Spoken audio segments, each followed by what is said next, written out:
Hey guys, so a lot of you have been asking for this one in the comments and it's finally here, a comparison of all the Blade of the Immortal manga editions. Let's get into it.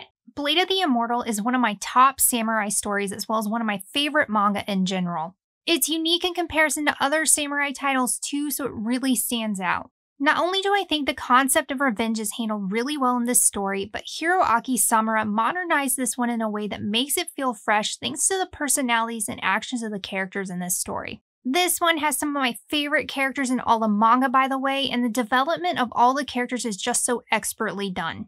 Hiroaki Samura also has this sketchy, gritty art style that I personally love. His work just feels raw and visceral, and it evokes an emotional response. Of course, there's so much more to it, but a short explanation as to why I love it. That all being said, you guys know I think it's an incredible story, but what's the best way to collect it? So far, Blade of the Immortal has been released with English translation in 4 different formats: the comic issues, the singles, the omnibuses, and the deluxe editions. Before I get into the comparison though, I want to show you guys the comic issues of Blade of the Immortal real quick that began releasing in the 90s. I won't be comparing these along with the other editions, but they are cool nonetheless and wanted to show them off. So Blade of the Immortal was actually first released with English translation by Dark Horse in this comic book issue format. They released 131 issues of the series. Dark Horse then later released and compiled the comic book issues into 31 paperback singles. Each issue collects a set run of the comics. For instance, Volume 1 collects issues 1 through 6. The omnibuses were released next. They are 3-in-1s aside from Omnibus 6, which is a 4-in-1, and they fully collect the series in 10 volumes. And finally, we have the most recent release, the Blade of the Immortal Deluxe Editions. Each edition collects 3 volumes, so Dark Horse will most likely be releasing 10 of these like they did with the omnibuses.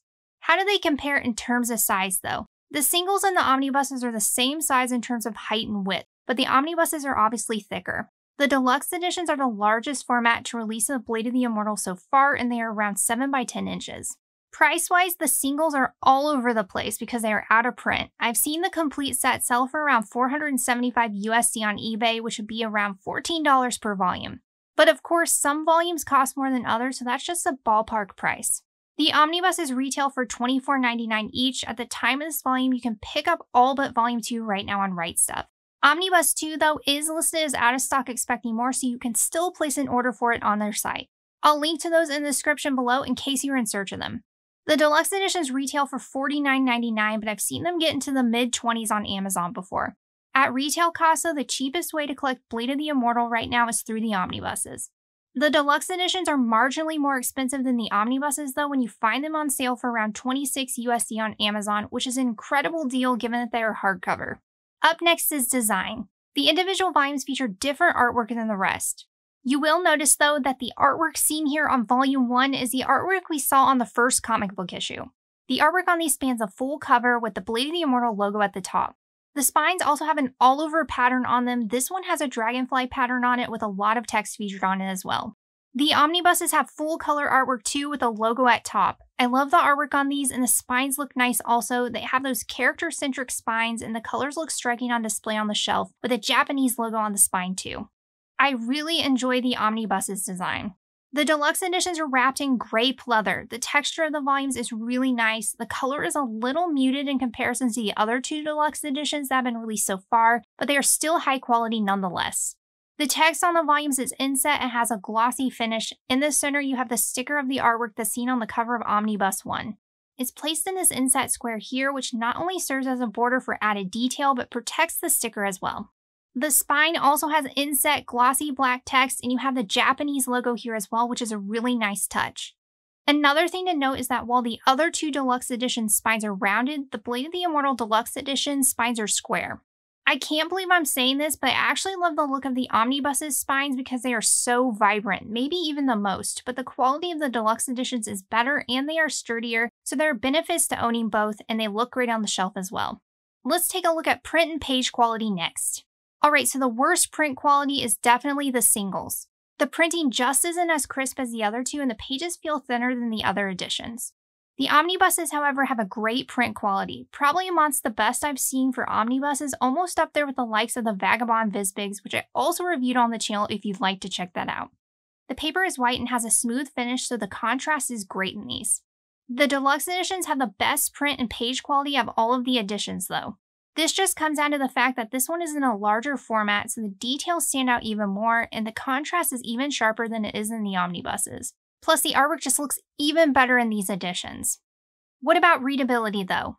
In terms of what is most portable and easy to hold in hand, the omnibuses are lighter weight than the deluxe editions. The singles, though, are going to be the most portable option out of the three.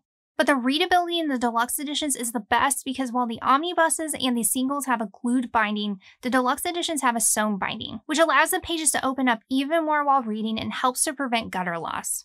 Since they are hardcover, they are heavier though, so they are easier to read in your lap or on a desk or table. That being said, if you're looking for a handheld version, the omnibuses or the singles are a good way to go, but if you're looking for the best overall readability and don't need that portability, the deluxe editions are hands down the best option. What about cropping?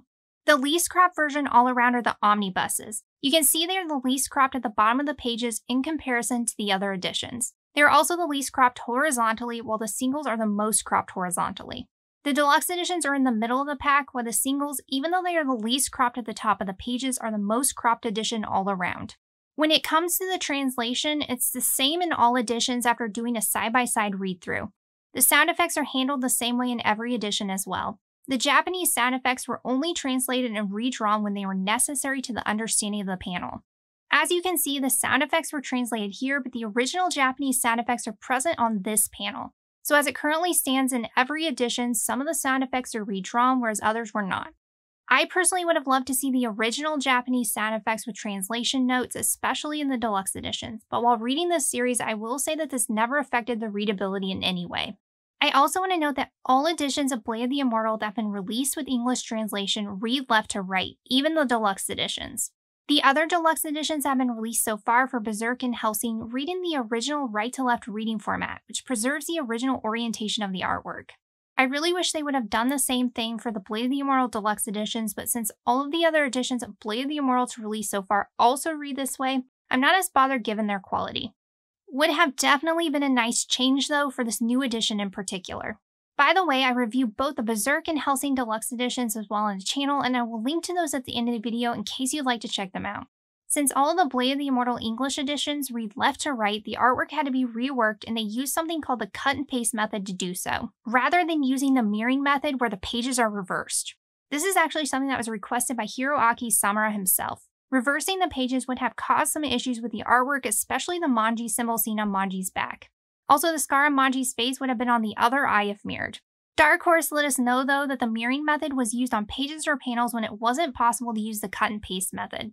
I appreciate the fact that the cut and paste method was used in all editions. I understand the decision to make older editions read left to right to make them more accessible to Western readers back in the day. But when it comes to a more modern release like the deluxe editions with manga surging in popularity, I wish they were printed in the original right-to-left reading format. That being said, since this is present in every English edition of Blade of the Immortal, I'm not all that upset about it, plus it doesn't detract from the reading at all. What about extras? Both the omnibuses and the deluxe editions have black and white cover art galleries in them. Both also include black and white pinup drawings as well as commentaries with Hiroaki Samura. The singles have the interviews in the cover galleries also, but not the pinup galleries. Unfortunately, there are no full-color illustrations included within the volumes that have been released so far. I'm not sure if they'll do anything special later down the road like they did with Hellsing Deluxe Edition 3, which included full-color illustrations and more. This remains to be seen, but you never know. Now that we've gone over everything, what's the final verdict? The comic book issues and singles are cool to own if you're a huge fan of Blade of the Immortal, but I wouldn't recommend them if you're just now looking to get into the series. Not only are the singles the most cropped version to release so far, but they also have the worst print and paper quality of the three. Not to mention the fact that they are super out of print and are harder to find. That being said, you may be someone who prefers the look of the individual covers. I actually think the omnibuses are one of the best looking on the shelf with their vivid spines and graphics. This of course is subjective, but some may prefer their design. They are also the cheapest way to collect Blade of the Immortal when you can find the volumes at retail. While the deluxe editions have the best print quality, the omnibuses are nothing to snub at. In fact, they actually have an incredible print and page quality, and that's the best I've seen for an omnibus so far. Also, they have fully released unlike the deluxes, so if you can find all of the omnibuses and are looking for the quickest way to read the series, they are the way to go. In terms of what reads the best, I'm going to go with the deluxe editions because they have that sewn binding, so they have the least issue with gutter loss and whatnot. And they hold up the best over time, and they are the edition with the best quality. They have the best print quality out of the three as well and are the largest format, so the artwork looks the best in these editions. They are also a great value for their price, especially when you can find them on sale. What do I think though? Personally, I'm now torn between the omnibuses and the deluxe editions. I do think the deluxe editions are still the best edition quality-wise, and I prefer hardcover editions whenever possible, but when it comes to design and how they look on the shelf, I can't deny the omnibuses and their design. They are just so striking and look great, so I'm going to have to pick these up as well. If you're looking to pick up more deluxe editions, be sure to check out my reviews of the Berserk and Hellsing deluxe editions here as well. What deluxe editions are you hoping come out next? Let me know in the comments. And there you have it, guys. That's my review of the Blade of the Immortal Deluxe Editions. Thanks so much for watching as always, and I'll see you all next time.